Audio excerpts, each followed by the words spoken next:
নবী বলেন, আয়েশা, কিয়ামতের ময়দানের কথা মনে পড়েছে, আমার উম্মতের কি উপায় হবে? মুসা নবী কাঁদবেন, আল্লাহ আমার উপায় কি? ঈসা নবী কান্না করবেন, আল্লাহ আমার উপায় কি?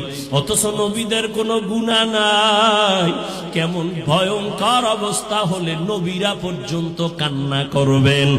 ঈসা নবী কাঁদবেন, আল্লাহ আমার উপায় কি হবে? উম্মতেরা যাবে সুপারিশের জন্য, বলবে যাও যাও, আমার দ্বারা সুপারিশ করা সম্ভব না।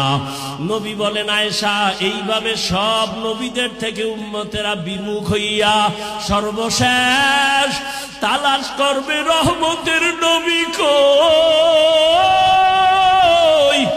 আমাকে তালাশ করা শুরু করবে উম্মতেরা।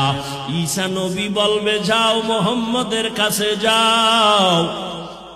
কোন বর্ণনায় আছে ঈসা নবী উম্মতের জায়গা দিয়া নবীর কাছে নিয়ে আসবেন।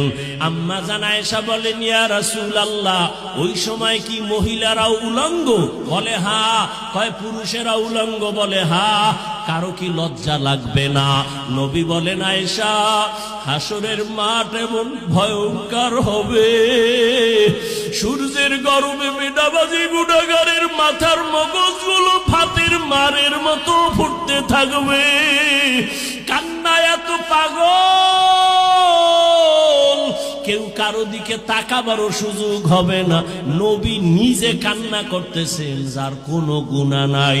ও আল্লাহর বান্দারা, তারা যদি কাঁদে, আবু বকর যদি কাঁদে, তোমার আমার তো কোনো আমলই নাই। তোমার আমার গুনাহ গুনাহ গুনাহ।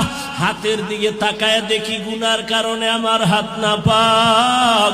আমার চোখের দিকে খেয়াল করে দেখি এই চোখ দিয়ে কত বেগানার দিকে তাকাইছি। আমার গুনার খবর আমার মা জানে না, আমার বাবাই জানে না। যদি জানতো, আমারে আর কোনদিন সম্মানের নজরে দেখতেন না। আমার আল্লাহ তো জানে আমি কোন দিন কোন রাত্রে কয়টা গুনাহ করেছি। আল্লাহ বলেন, আমি জানছি তুই যে সারা রাত মেয়েদের সাথে কথা বলছো, তোর মাও দেখে নাই, বাবাও দেখে নাই, আমি বাউলাই তো দেখছি। আমি আল্লাহ তোর গুনার খবর জানিয়া রাগ কইরা তোরে আমি মাইরা ফালাই নাই। আমি রাগ করিয়া তোরে আমি পানি বন্ধ করি নাই, বাতাস বন্ধ করি নাই, খানা বন্ধ করি নাই।